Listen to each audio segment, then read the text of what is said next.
Kala itu tahun 2013, Hamdi tengah menikmati malam dengan nongkrong santai. Suasana malam yang tenang, ditemani angin sejuk membuat waktu berjalan lambat, sementara ia duduk sambil menyeruput kopi dari warung terdekat. Di tengah kesibukan kecilnya, seorang teman lama yang bernama Ical datang menghampiri. Mereka berbincang ringan, hingga akhirnya Ical mengajukan sebuah ajakan yang tak terduga. Ia meminta Hamdi untuk menemaninya pulang ke kampung, menjenguk neneknya yang sedang sakit. Ical menjelaskan, neneknya tinggal di kampung hanya bersama uaknya, sementara seluruh anggota keluarga lainnya telah menetap di Jakarta. Karena kondisi kesehatan sang nenek yang kian memburuk, Ical berencana membawanya ke Jakarta agar mendapatkan perawatan yang lebih baik.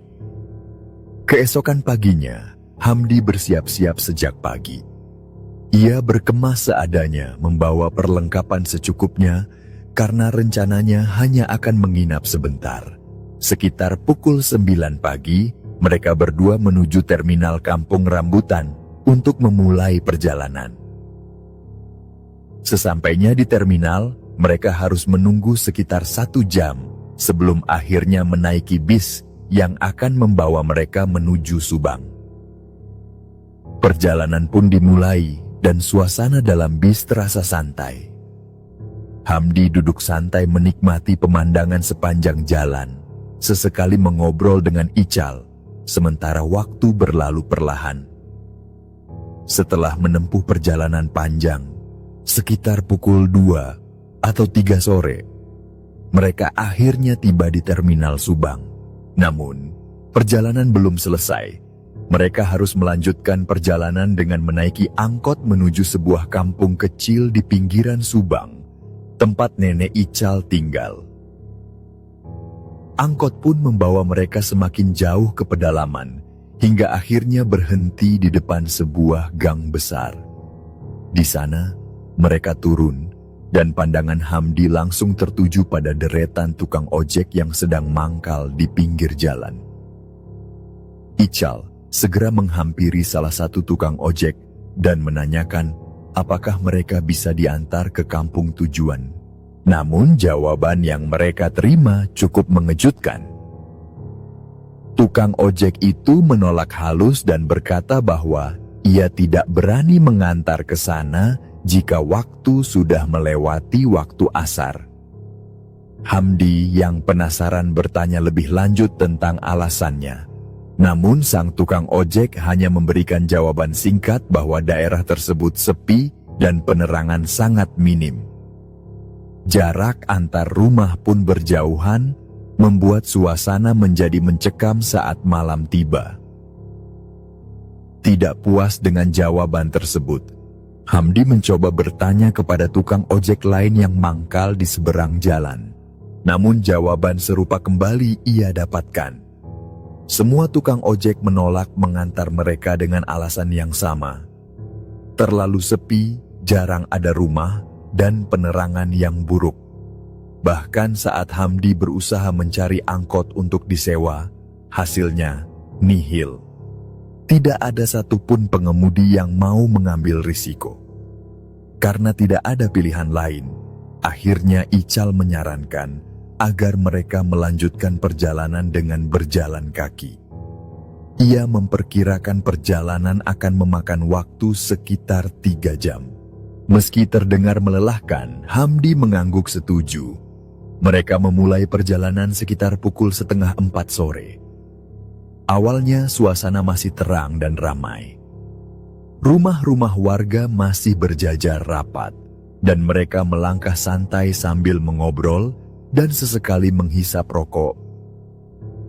Namun, setengah jam berjalan, suasana mulai berubah. Jalanan mulai menanjak dan kondisi aspal semakin buruk, penuh lubang dan batu-batu kecil yang berserakan. Rumah-rumah warga kini mulai jarang terlihat. Hanya sesekali mereka melewati rumah yang berdiri sendiri di tengah lahan kosong. Hamdi mulai merasakan hawa sepi yang membuat bulu kuduknya meremang. Waktu terus berjalan hingga jarum jam menunjukkan pukul 5 sore. Langit mulai menggelap perlahan dan suasana menjadi semakin mencekam. Penerangan jalan pun sangat minim. Tiang listrik memang ada, tapi sebagian besar lampunya mati, hanya beberapa yang menyala redup, menciptakan bayangan-bayangan aneh di sepanjang jalan. Meski demikian, mereka terus melangkah santai sambil tetap mengobrol ringan, berusaha mengusir rasa takut yang perlahan menyusup. Namun, saat azan maghrib berkumandang, suasana berubah drastis. Gelap mulai menyelimuti, dan kini mereka hanya mengandalkan cahaya senter dari ponsel yang mereka bawa. Di tengah perjalanan yang sepi itu, Hamdi tiba-tiba melihat sosok seseorang dari kejauhan. Di depan mereka, terlihat sebuah gerobak dorong yang dituntun oleh seseorang. Jarak yang cukup jauh membuatnya sulit mengenali dengan jelas apa yang dijual oleh pedagang tersebut. Namun, gerobaknya terlihat jelas di bawah cahaya samar. Hamdi merasa aneh. Di jalanan yang sepi dan jauh dari pemukiman seperti ini, kenapa ada pedagang keliling? Ia menunjuk ke depan sambil bertanya kepada Ical. Apakah ia juga melihat sosok tersebut? Ical mengangguk santai dan meyakinkan Hamdi bahwa itu pasti pedagang biasa, sambil bercanda bahwa hantu mana mungkin dorong gerobak. Mereka tertawa kecil, berusaha mengabaikan firasat buruk yang mulai muncul. Namun, saat mereka melangkah lebih dekat, Hamdi kembali melirik ke arah gerobak tersebut. Anehnya, sosok pedagang itu sudah menghilang. Hamdi berhenti sejenak, mencoba memastikan pandangannya, tapi tetap tidak ada siapapun di sana. Dadanya mulai berdebar cepat. Ia memberi isyarat ke Ical dan berbisik bahwa sosok itu hilang begitu saja. Tanpa pikir panjang, mereka berdua langsung berlari secepat mungkin. Hamdi merasakan kakinya beberapa kali tersandung batu dan bahkan sempat terperosok ke lubang kecil di jalanan yang rusak. Namun, rasa panik membuatnya tidak peduli dengan rasa sakit. Nafasnya memburu, sementara cahaya senter ponsel terus bergerak liar mengikuti langkah kaki yang terburu-buru. Mereka berlari tanpa henti, hingga akhirnya Hamdi menghentikan langkah dan menyarankan untuk tenang sejenak. Ia tahu bahwa jika mereka terus berlari dalam kondisi panik, mereka justru bisa celaka. Mereka akhirnya berjalan perlahan sambil mencoba menenangkan diri, meski jantung mereka masih berdebar kencang. Kegelapan kini terasa semakin pekat, dan jalan di depan seakan tidak ada ujungnya. Setelah perjalanan panjang, Hamdi dan Ical akhirnya tiba di kampung tujuan saat malam mulai gelap sepenuhnya. Nafas mereka masih tersengal karena kejadian menyeramkan di jalan tadi, namun kedatangan mereka di ujung perjalanan membawa sedikit kelegaan. Ical menunjuk ke arah sebuah rumah tua yang berdiri agak terpencil di antara pepohonan rindang. Ia memberitahu Hamdi bahwa itulah rumah neneknya. Hamdi memperhatikan sekeliling dan mendapati bahwa hanya ada 4 rumah di sekitar area tersebut. Rumah nenek Ical berdiri di depan, sementara 3 lainnya tampak tersebar cukup berjauhan. Kesan terpencil semakin terasa karena jarak antar rumah yang lebar memperkuat suasana sunyi dan mencekam. Dalam hati, Hamdi merasa ada yang tidak beres. Rumah nenek Ical tampak sederhana, terbuat dari bilik bambu tua yang mulai lapuk. Tidak ada tembok kokoh, hanya anyaman bambu sebagai dinding, ciri khas rumah-rumah perkampungan zaman dulu. Pandangan Hamdi terpaku pada lubang besar di salah satu sisi bilik, memperlihatkan bayangan gelap di baliknya, membuat suasana makin terasa tidak nyaman. Begitu mereka sampai di depan rumah, seorang pria paruh baya keluar dari dalam. Dan ia adalah uaknya Ical, yang sebut saja bernama Pak Yaya, yang langsung menyambut mereka dengan ramah. Pak Yaya itu tersenyum sambil berbasa-basi tentang perjalanan mereka. Hamdi hanya membalas seadanya sambil tetap merasa waspada. Meski sambutan hangat terasa menenangkan, suasana sekitar tetap memberikan aura mencekam yang sulit diabaikan. Hamdi akhirnya masuk ke rumah dan mendapati ruang tamu yang sederhana. Pandangannya kembali tertuju pada lubang besar di bilik yang membuat suasana dalam rumah semakin dingin dan aneh. Ia merasa seperti diawasi dari kegelapan di balik lubang tersebut. Perasaan tidak nyaman mulai menguasai dirinya, dan Hamdi bahkan sempat berpikir untuk pulang saat itu juga, meski baru saja tiba. Rumah itu terasa begitu asing dan penuh aura mencekam yang sulit dijelaskan. Saat mereka duduk di ruang tamu, Hamdi memperhatikan sekeliling, namun tidak melihat keberadaan Nenek Ical.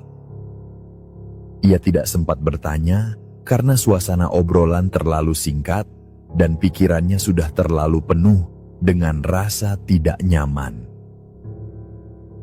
Malam pun berlalu cepat. Sekitar pukul 10 malam, Hamdi berpamitan untuk beristirahat lebih awal. Ia ditempatkan di kamar yang bersebelahan dengan kamar Pak Yaya.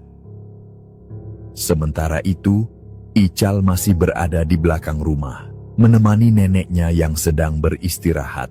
Hamdi masuk ke kamar dan mencoba berbaring. Tapi suasana rumah yang begitu sunyi membuatnya sulit untuk memejamkan mata.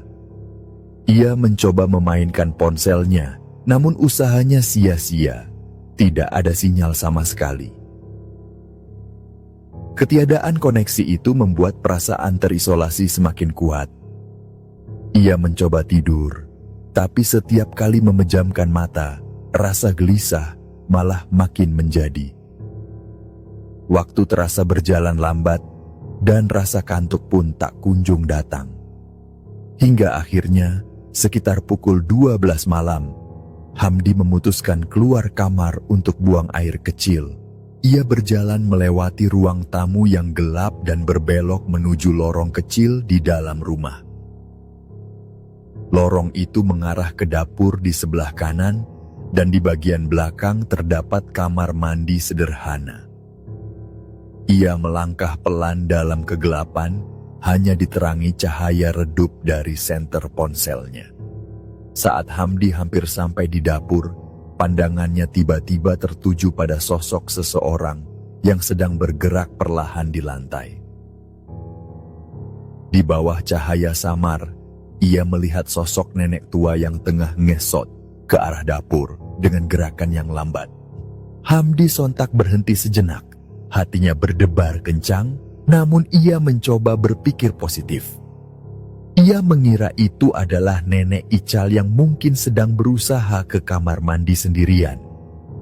Dengan penuh empati, Hamdi mendekat dan bertanya dengan suara pelan, menanyakan apakah sang nenek membutuhkan bantuan.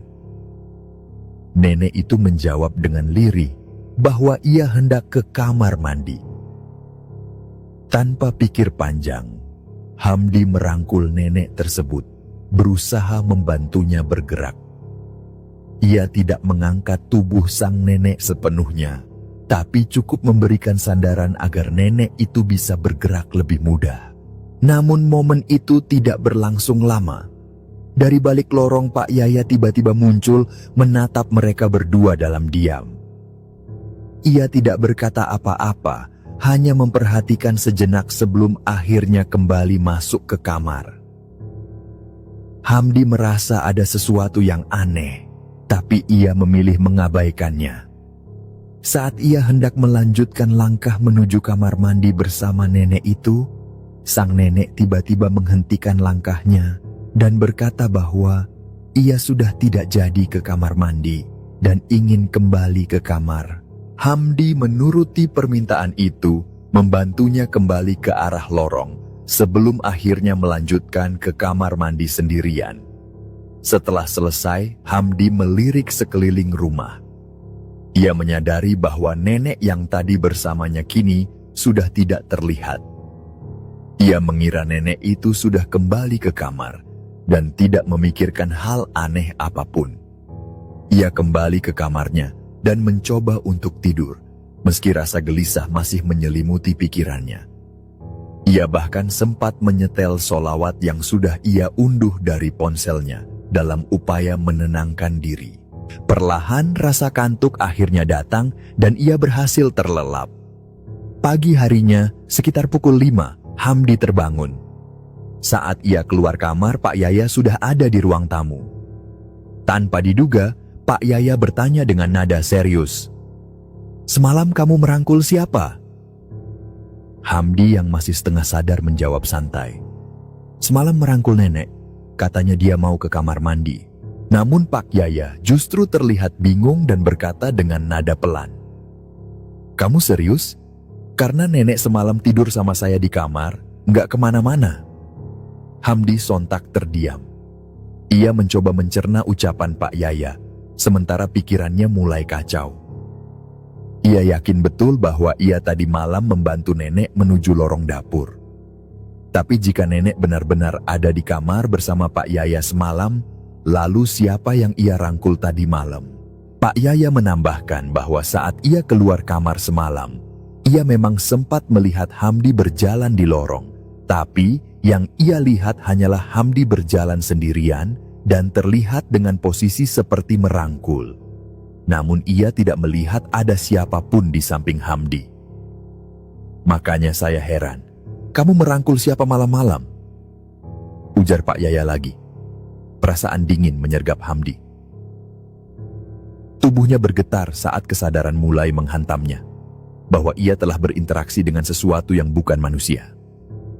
Ia ingin segera pulang, tapi ia sadar masih harus bertahan di sana untuk 1 hari lagi sebelum bisa kembali ke Jakarta. Setelah semalam dihantui kejadian aneh dan pagi yang masih terasa dingin, Hamdi dan Ical memutuskan untuk menghabiskan waktu dengan berjalan-jalan mengelilingi kampung. Ical mengajak Hamdi untuk melihat-lihat keindahan alam sekitar, menunjukkan tempat-tempat yang katanya sering ia kunjungi semasa kecil. Hamdi, yang mulai merasa jenuh setelah pengalaman semalam, setuju saja. Ia berharap udara segar dan pemandangan kampung bisa sedikit mengusir rasa tidak nyaman yang masih membekas. Mereka pun memulai perjalanan, berjalan santai melewati samping rumah nenek Ical. Dari sana, pandangan Hamdi langsung disuguhkan pemandangan alam yang menakjubkan. Hamparan sawah yang hijau membentang luas dengan latar belakang deretan gunung yang menjulang tinggi. Puncak-puncaknya terlihat samar tertutup kabut tipis, menciptakan suasana tenang dan damai. Angin sejuk pegunungan menyapu wajah mereka, membawa aroma tanah basah yang segar. Hamdi tak bisa menyembunyikan kekagumannya. Ia bahkan meminta Ical untuk mengambil beberapa foto dirinya dengan latar belakang alam yang memesona. Semakin jauh mereka berjalan, semakin dalam mereka masuk ke pedalaman kampung. Setelah beberapa saat, mereka tiba di sebuah lokasi yang cukup unik. Sebuah rumah pohon berdiri tinggi di tengah hutan kecil yang rimbun. Rumah pohon itu tampak sudah tua, dengan tangga kayu sederhana yang menempel di batang pohon besar. Tangga tersebut terlihat rapuh, hanya terdiri dari beberapa papan kayu yang dipaku seadanya. Ical menunjuk ke arah rumah pohon itu sambil tersenyum. Ia mulai bercerita bahwa saat kecil, ia dan saudara-saudaranya sering bermain di tempat ini. Rumah pohon itu dulunya menjadi tempat favorit mereka untuk bermain atau sekadar nongkrong saat sore hari.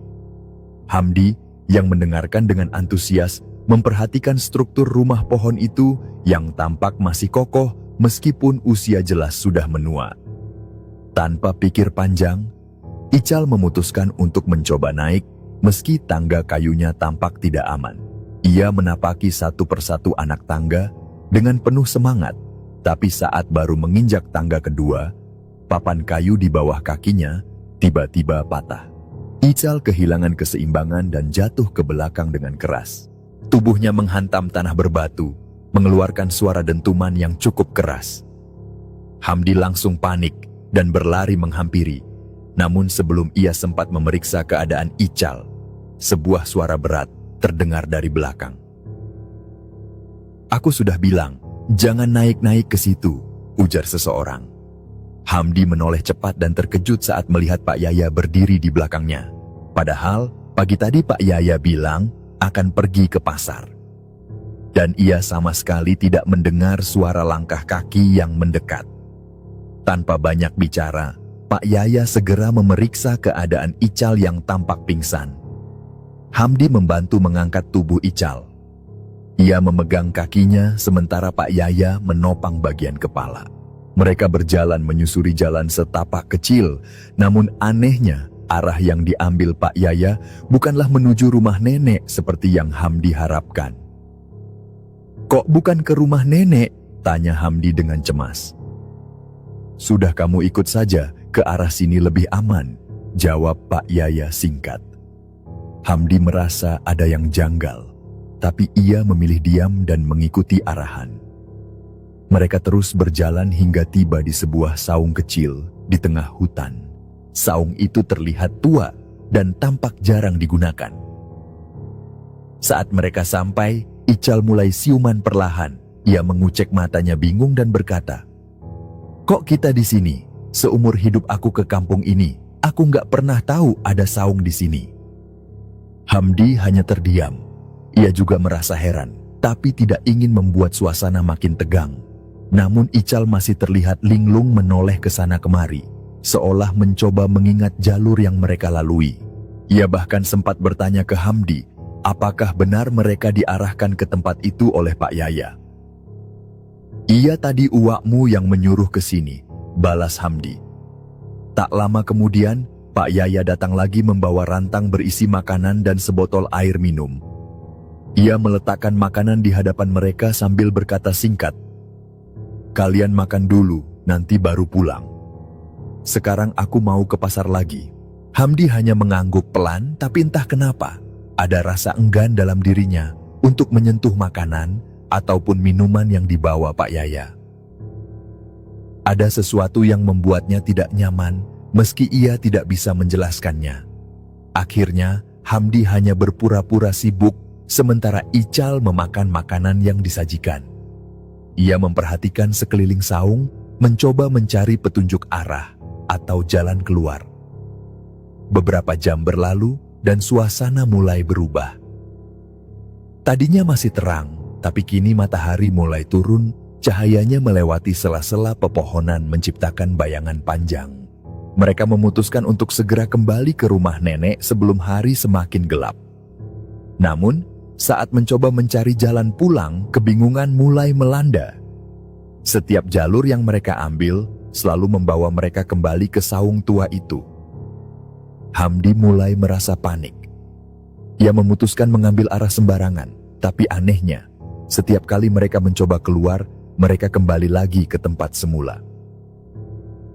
Waktu terus berjalan, dan saat akhirnya mereka menemukan perempatan jalan kecil, Hamdi memilih mengambil jalur kiri, berharap ini akan membawa mereka keluar dari lingkaran aneh itu. Namun harapan itu pupus ketika mereka kembali lagi ke saung tua yang kini tampak lebih gelap dan dingin.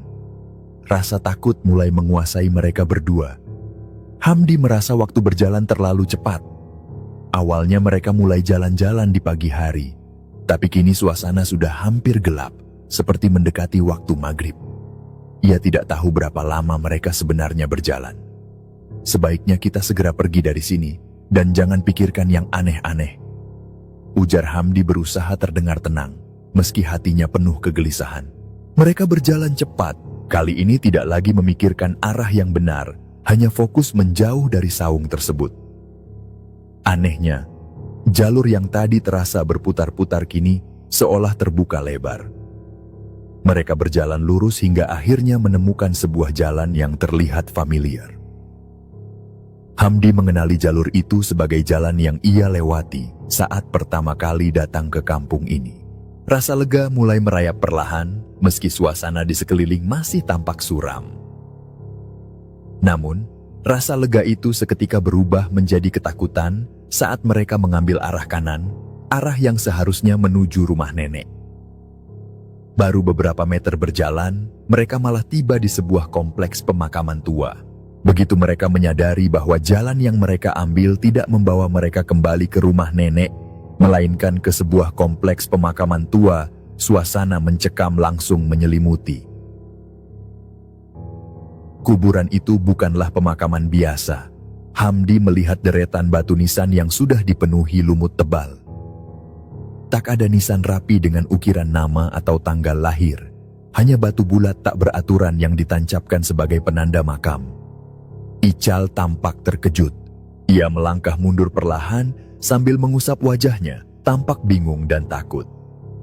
"Sumpah, aku baru tahu ada kuburan seperti ini di sini," gumamnya pelan, nyaris tak terdengar.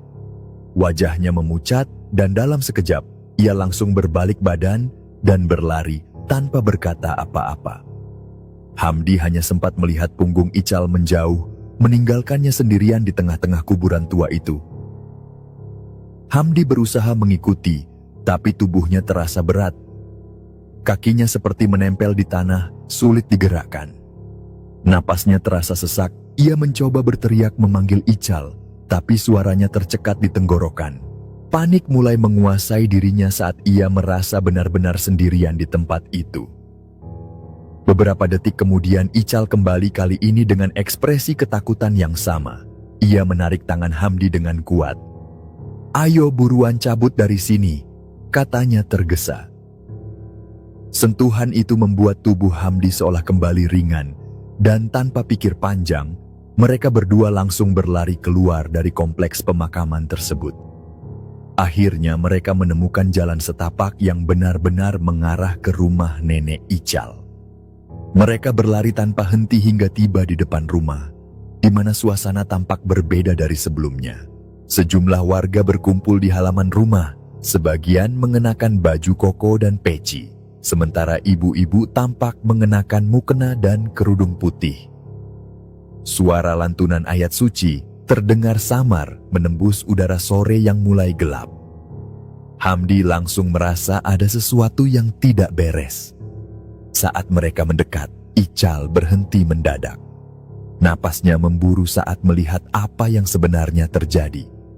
Hamdi pun menoleh dan baru menyadari bahwa rumah nenek Ical sedang ramai, bukan karena acara biasa. Ternyata nenek Ical baru saja meninggal dunia. Para warga tampak sedang menggelar pengajian tahlil dan yasin untuk almarhumah. Ical langsung masuk ke dalam rumah, sambil berteriak memanggil keluarganya. Air matanya tumpah tanpa bisa ditahan. Hamdi hanya berdiri terpaku di luar, masih mencoba mencerna kenyataan yang baru saja mereka alami. Ia teringat kejadian semalam saat ia membantu nenek menuju kamar mandi. Kini, setelah tahu neneknya sudah meninggal, Hamdi mulai bertanya-tanya dalam hatinya. Malam harinya, suasana rumah tetap ramai. Para warga yang melayat banyak yang memilih begadang sambil berbincang di depan rumah. Hamdi memilih untuk tetap berada di sana, ikut bergabung dengan para warga yang sedang mengobrol. Ia merasa sedikit tenang karena tidak sendirian. Rokok bertebaran, kopi mengalir tanpa henti, dan suara azan Isya yang mengalun dari masjid kecil di ujung jalan semakin menambah suasana sakral. Keesokan paginya, prosesi pemakaman pun dilakukan. Setelah jenazah dimandikan dan dikafani, warga mulai bersiap membawa nenek ke pemakaman kampung. Namun saat itu Pak Yaya mendekati Hamdi dan memintanya untuk tidak ikut ke makam. "Tolong kamu jaga rumah saja ya. Meski rumahnya tua begini, ada barang-barang berharga di dalam," katanya santai. Hamdi sebenarnya ingin menolak, tapi ia merasa tidak enak hati. Ia mengangguk pelan dan setuju untuk menjaga rumah, sementara yang lain pergi mengantar jenazah. Saat prosesi pemakaman dimulai dan warga berbondong-bondong berjalan menuju makam, Hamdi duduk sendiri di teras rumah. Rumah itu kini sepi. Ia duduk santai, menyeduh kopi hangat yang tadi disiapkan warga, ditemani sebungkus rokok yang sudah setengah habis. Ponselnya ia cek beberapa kali, meski ia tahu tak ada sinyal. Hanya untuk mengalihkan pikiran. Namun, saat suasana mulai benar-benar sunyi, suara samar tiba-tiba terdengar dari dalam rumah. Hamdi mendengar lantunan ayat suci, seperti suara orang membaca Yasin, sama seperti tadi pagi saat warga berkumpul. Ia menoleh pelan ke arah pintu rumah yang terbuka setengah. Suara itu jelas terdengar dari dalam. Hamdi meneguk ludahnya, mencoba mengabaikan rasa takut yang mulai mengendap. Ia berdiri pelan dan berjalan mendekat. Saat melongok ke dalam rumah, pemandangan yang ia lihat membuat darahnya seketika berdesir dingin. Di dalam ruang tamu, ia melihat sosok-sosok warga yang mengenakan baju koko dan peci, duduk melingkar sambil membaca Yasin. Di tengah-tengah mereka, jenazah Nenek Ical masih terbaring dengan kain kafan yang rapi. Hamdi terdiam, ia tahu pasti bahwa semua warga sudah pergi ke makam. Tapi pemandangan ini nyata di depan matanya. Ia melangkah mundur perlahan, berharap itu hanya halusinasi. Namun saat ia membalikan badan untuk pergi, suara lantunan Yasin terdengar semakin keras. Dalam kondisi panik, Hamdi mencoba bersikap tenang. Ia kembali duduk di teras, berpura-pura tidak melihat apapun. Ia menyalakan rokok dan meneguk kopi yang kini sudah dingin. Namun, jantungnya berdebar keras. Tak lama kemudian, suara-suara itu hilang begitu saja, seolah tidak pernah ada. Hamdi menoleh ke dalam rumah, dan kali ini ia melihat ruangan kosong, tanpa siapapun di dalamnya. Tidak ada jenazah, tidak ada warga, hanya ruangan kosong dengan lantai berdebu. Hamdi hampir saja menghela napas lega, namun momen ketenangan itu tak bertahan lama.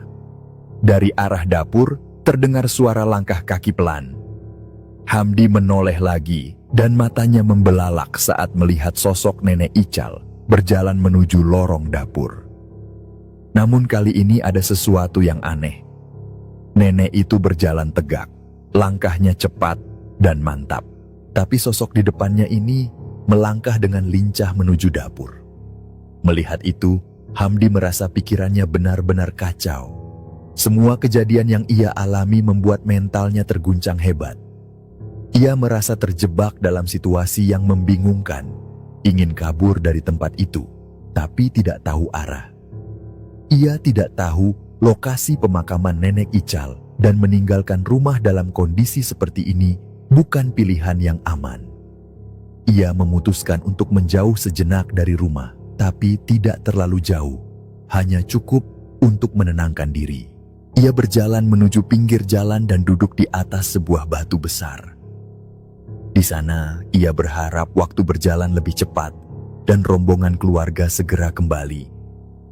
Sekitar 10 hingga 15 menit berlalu saat Hamdi mendengar suara pintu terbuka dari dalam rumah.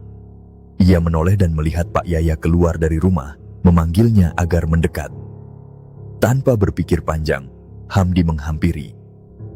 Ia merasa lega melihat ada seseorang, dan saat Pak Yaya mengajaknya masuk ke dalam rumah, ia mengikuti saja.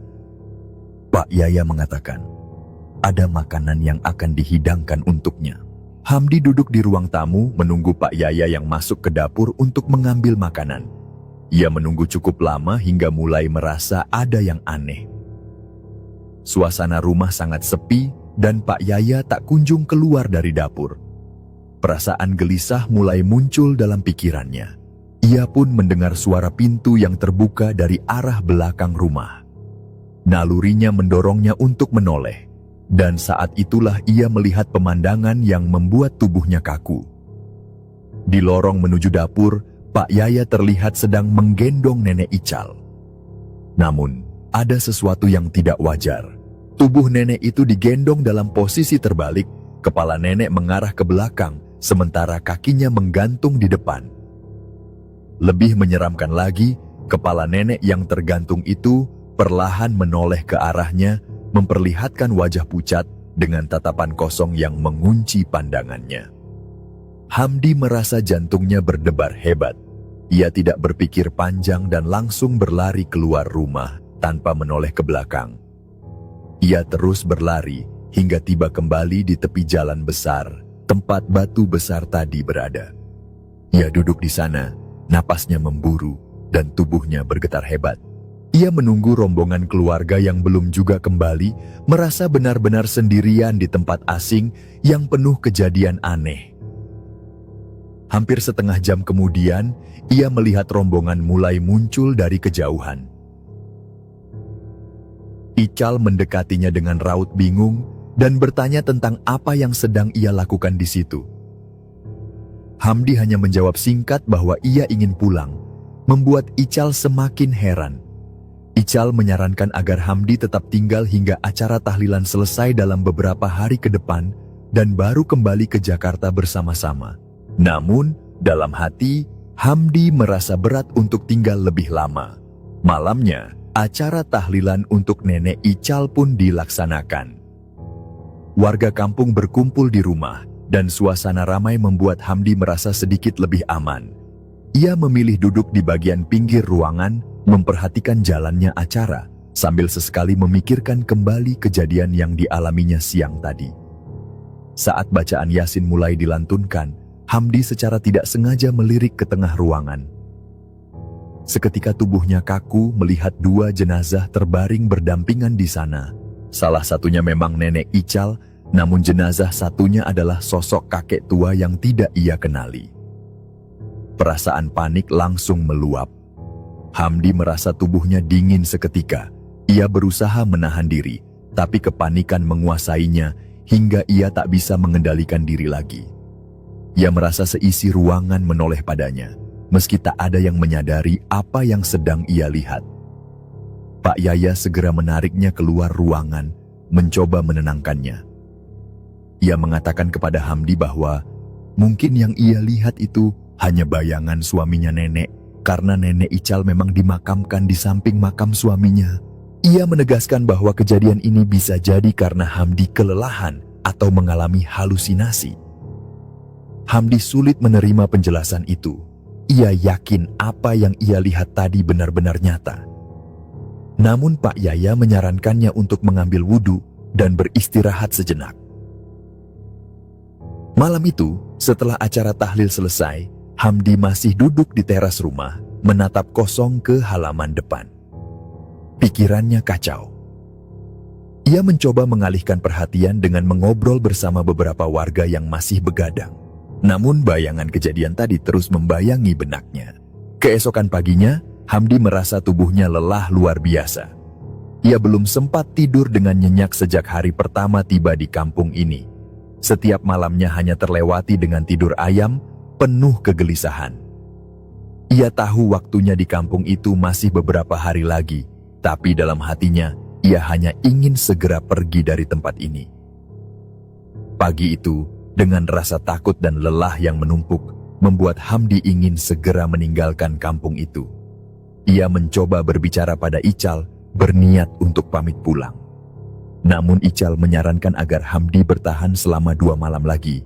Hamdi tahu saran itu masuk akal, tapi batinnya sudah tidak kuat lagi menghadapi semua kejadian aneh yang terus menghantuinya. Ia merasa benar-benar terjebak antara rasa tidak enak pada keluarga Ical dan keinginannya untuk segera keluar dari tempat yang menurutnya penuh teror ini. Malam harinya, acara tahlilan kembali digelar di rumah nenek Ical. Dan Hamdi ikut dalam kerumunan warga yang hadir untuk berdoa bersama. Namun malam itu terasa lebih mencekam dibanding sebelumnya. Ada sesuatu yang berbeda. Warga kampung tampak lebih serius dan suasana rumah nenek Ical begitu berat dengan aura yang sulit dijelaskan. Saat acara tahlil tengah berlangsung, terdengar suara panggilan samar dari arah kamar nenek. Suara itu terdengar seperti seseorang yang sedang memanggil nama dalam nada lirih namun tegas. Warga yang hadir sepertinya tidak terlalu menggubris suara itu. Hamdi memperhatikan bahwa panggilan tersebut terdengar 2 kali, keduanya terdengar jelas, memanggil nama seseorang dengan intonasi panjang, seolah meminta pertolongan. Ia merasa bulu kuduknya meremang mendengar suara itu. Namun anehnya tak ada seorang pun yang berusaha mencari tahu. Warga seolah sudah terbiasa mendengar suara tersebut dan memilih untuk mengabaikannya. Begitu acara tahlil selesai, beberapa warga memutuskan untuk tetap begadang di teras rumah, minum kopi, dan mengobrol ringan untuk melepas suasana tegang. Hamdi duduk di antara mereka, mencoba menenangkan diri. Namun, suasana menjadi lebih mencekam saat waktu menunjukkan pukul 11:30 malam. Di tengah obrolan santai itu, salah satu warga tiba-tiba menunjuk ke arah jalanan di depan rumah. Semua mata tertuju pada arah yang sama, dan Hamdi menyaksikan sesuatu yang tidak pernah ia bayangkan sebelumnya. Tampak sekelompok orang melintas di depan rumah, membawa sebuah keranda mayat. Pemandangan itu begitu nyata. Mereka berjalan perlahan, seolah sedang mengantarkan jenazah menuju pemakaman. Hamdi tertegun melihatnya, ia tidak sendiri. Semua orang yang berada di teras rumah melihat hal yang sama. Keheningan mencekam menyelimuti suasana saat keranda itu lewat, diiringi beberapa orang yang terlihat membawa lentera kecil. Mereka semua saling pandang, bingung sekaligus takut. Salah seorang warga berkomentar bahwa ia baru pertama kali melihat ada prosesi pemakaman dilakukan pada malam hari. Mereka terus memperhatikan rombongan pembawa keranda itu hingga lenyap di tikungan gang. Namun, beberapa menit setelahnya, rasa penasaran menguasai mereka. Beberapa orang berlari kecil menuju gang, tempat rombongan itu berbelok. Tapi saat mereka tiba di sana, jalanan benar-benar kosong, seolah tidak pernah ada keranda yang lewat. Hamdi merasa kepalanya semakin berat. Ia tidak tahu harus memikirkan apa lagi. Semua kejadian yang ia alami di kampung ini terasa di luar logika. Malam itu menjadi puncak ketakutannya. Ia memutuskan untuk tidak menunggu lebih lama dan ingin segera pulang ke Jakarta. Pagi harinya, Hamdi bersiap untuk meninggalkan kampung itu. Ia tidak menunggu Ical atau Pak Yaya, melainkan meminta tetangga nenek Ical untuk mengantarnya ke terminal. Ia berpikir perjalanan keluar kampung akan sama seperti saat ia datang, sekitar 3 jam berjalan kaki. Namun, saat ia dibonceng menggunakan motor oleh salah satu warga, perjalanan terasa jauh lebih lama. Bahkan dengan motor, mereka butuh lebih dari 2 jam untuk mencapai terminal, hampir sama dari waktu yang ia habiskan berjalan kaki sebelumnya. Hal itu membuat Hamdi semakin yakin ada hal aneh yang terjadi selama dirinya berada di kampung itu. Sesampainya di terminal dan naik bis menuju Jakarta, Hamdi tidak bisa sepenuhnya tenang.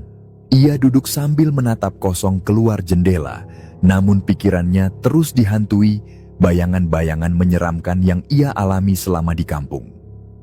Ia bahkan sempat merasa seolah ada seseorang yang duduk di sampingnya meskipun bangku kosong. Rasa takut itu terus membayangi dirinya hingga akhirnya ia tiba di rumah. Beberapa hari setelah kembali ke Jakarta, Hamdi jatuh sakit.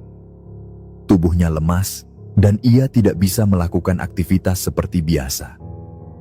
Ibunya yang merawatnya mulai khawatir karena Hamdi tidak kunjung membaik. Ia bahkan sempat berkata bahwa mungkin ada sesuatu yang mengikutinya dari kampung tempat ia datang. Hamdi tidak berani bercerita detail tentang apa yang ia alami, tapi ia sadar bahwa ibunya merasakan ada sesuatu yang janggal. Hamdi terbaring selama hampir 2 minggu. Selama masa sakit itu, ia terus terbayang wajah nenek Ical dan kejadian-kejadian aneh yang menimpanya. Namun, perlahan-lahan kondisinya mulai membaik. Ia merasa lega saat akhirnya bisa beraktivitas seperti biasa tanpa merasa takut lagi. Beberapa minggu setelahnya Ical akhirnya kembali ke Jakarta. Ia memang sengaja tinggal lebih lama di kampung untuk menyelesaikan urusan keluarga dan mengurus acara 40 harian neneknya.